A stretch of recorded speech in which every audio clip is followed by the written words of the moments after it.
Bwana, I hope mzima kiafya kinoma noma.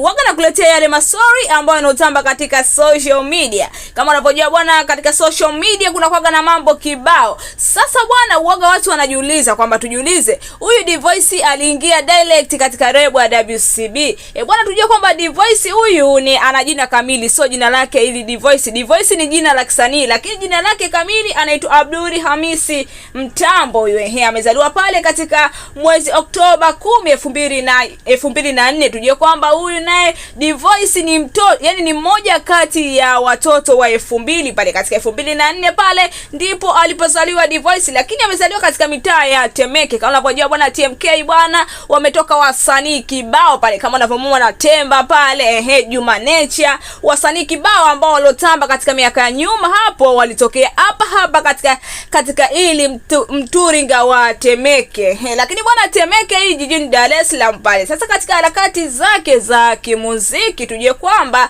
Dvoice akuingia tu moja kwa moja pale katika lebo ya WCB. Alianza katika harakati akiwa katika kitaa cha Temeke pale, maeneo ya Tandika pale. Alianza kuimba muziki wa singeli, kwamba tujue kwamba Dvoice anachanganya yani raza za muziki pale. Kama unavyojua hapa nchini Tanzania hapa kuna muziki fulani hivi ambayo inayotamba pale. Kama ukiangalia muziki wa Bongo Flava, lakini bali na muziki wa Bongo Flava kuna singeli. Sasa hivi kama unavyoona hapa katika new generation kuna muziki ambao unaotamba sana hapa, muziki wa mapiano. Kama unavyojua bwana, vijana wa kisasa ama wahenga wanasema vijana wa kileo wanapenda sana hii muziki ya kutumia mapiano. Yani pale ukikaa pale katika kupata unapata moja moto moja baridi, basi ukiweka katika muziki hii bwana inakuwa kwamba unajiona upo sehemu fulani hivi ya kujidai. Lakini bwana, tujue kwamba Dvoice huyu alianzia katika muziki sasa wa singeli. Kama unavyojua muziki wa singeli unapendwa na watu wengi, ambao muziki huu bwana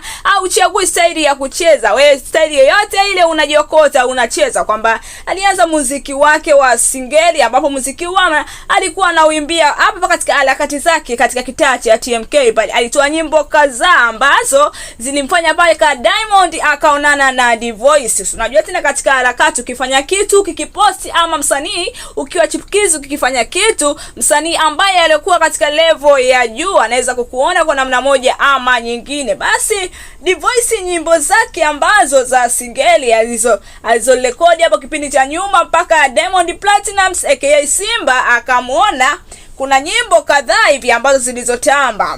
Moja ya nyimbo ambayo alizozifanya Dvoice kwa muziki wa singeli inaitwa Danga Usitume Message. Hapo bwana akawakumbusha madanga wote bwana, usitume message. Kama we danga unakuwa kama mtu anyongeza fulani hivi. Lakini nyimbo nyingine alikuwa ambayo alitoa ilikuwa inaitwa Mtamu. Sijajua bwana hii Mtamu amemaanisha kitu gani, lakini nyimbo nyingine alitoa pale ilikuwa inaitwa Umekopwa. Hapa bwana, hii bwana ni kubwa kuliko. Sasa tukianzia katika harakati za kimuziki, yani tujue kwamba huyu Dvoice ameingia lini yani rasmi katika muziki wa Bongo Flava. Kwanza kabisa pale Diamond akaanza kumtafuta katika 1 na 2 pale, basi mnamo mwaka 2023 pale Novemba, yani Novemba mwezi wa 11 fulani vitarehe 17, Dvoice ndio akatambulishwa rasmi kwamba yeye anaimba muziki wa Bongo Flava. Kama unapojua bwana, watu wengi walikuwa wanakumbuka kulifanyika afra kubwa pale, afra ambayo ilifanyika usiku, akatambulishwa pale chini ya CEO ambaye ni Diamond Platnumz aka Simba katika lebo ya WCB. Na kama unavyojua bwana, WCB pale wametoka wasanii kibao ambao wanajulikana hapa nchini Tanzania, lakini mbali na Tanzania katika Afrika Mashariki kiujumla wanajulikana sana pale. Ukimwangalia Harmonize, Mbosso, Laivani pale, Zuchu, mama la mama, mke wa Diamond Platnumz aka Simba. Sasa usiku ambao wa madavidavi ama mashamshamu aliotambulishwa Dvoice ulikuwa unaitwa Swahili Night, ambapo ulidamshi sana pale. Kama unavyojua wasanii wengi walihudhuria ambao walikuwa katika lebo ya WCB, lakini mbali na lebo ya WCB kuna wasanii kadhaa, lakini na watu maarufu hapa nchini Tanzania walihudhuria katika afla ile. Sasa hii afla bwana iliambatana na albamu kubwa ya nguvu ambayo alitoa yeye mwenyewe Dvoice, ilikuwa inaitwa moja ilikuwa inaitwa Swahili Kid, ambapo ilikuwa na nyimbo kadhaa hivi, ambapo nyimbo hizi sasa alifanya korabo na wasanii bwana. Kama unavyojua bwana,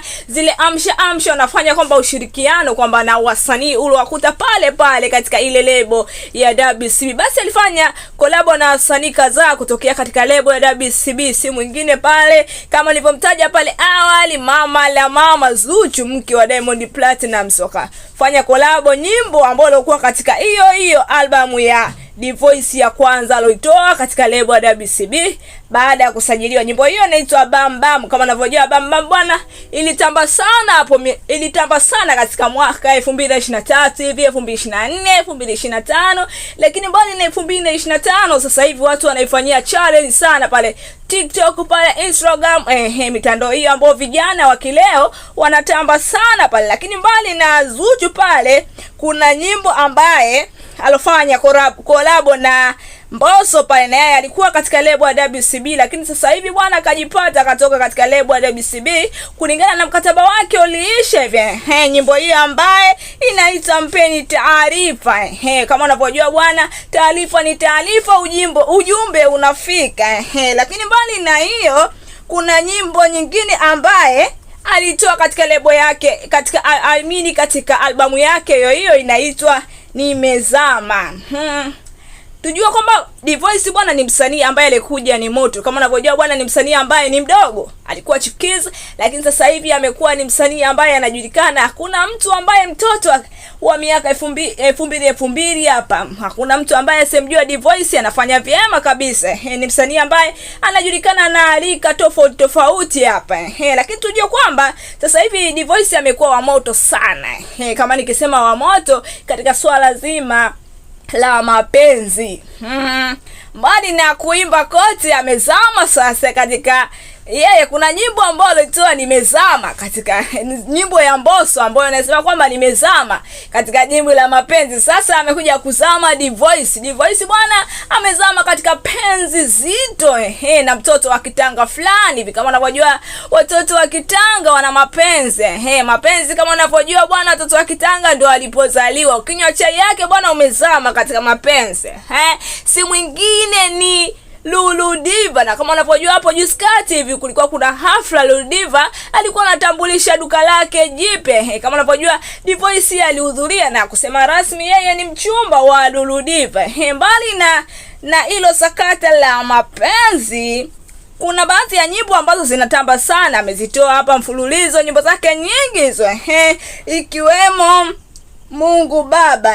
Kama nyimbo Mungu Baba hiyo nayo pia nani. Kuna nyimbo nyingine Kuachana Shingapi. Hii bwana, hii pia inalileti katika mapenzi.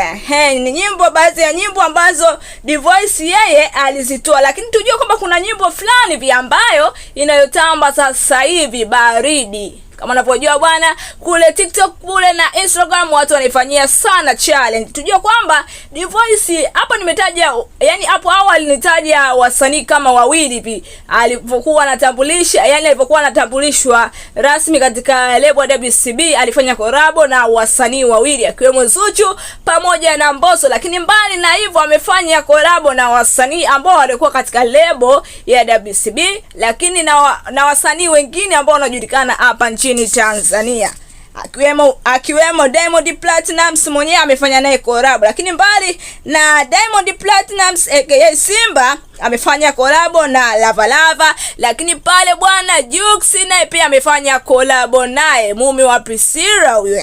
Lakini bwana, mbali na huyo Mbosso naye na kukumbusha tena alifanya naye korabo, Mbosso Kani.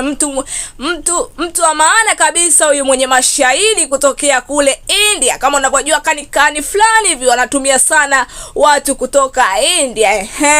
Ni mimi tu nakwambia kwamba hiyo ni historia fupi ambayo inamuhusu Divoice kuanzia mwanzo mpaka mwisho na jina lake kamili. Lakini nimekwambia pale amezaliwa 2004 pale Oktoba 10 hivi fulani amezaliwa pale Kama unapojua bwana, katoto cha 2000 bwana, kama watoto wa 2000 wanakuwa na mambo fulani hivi. Nikwambie tu sauti inosikika ya Mawimbi ni official Miss Zedlee, ama ukipenda nite Bid News utakuwa hujakosea. Lakini pale TikTok unapatikana kama Zed160, ukinifollow na pia uniambie kwamba pale tu ni DM, niambie unataka historia ya msanii gani ambayo wewe unapenda, basi nakuletea moja kwa moja na kwa sina noma namna hiyo. Nikwambie tu pale mjini YouTube unapatikana kama Zed160 Media, pia ukinifollow na kile kilama cha kengele pale ukikigusa na kuwa mwanafamilia wa Zed160 pale media. Kwa hiyo tunakuwa tunashare mambo mbalimbali. Nikwambie tu mpaka wakati mwingine.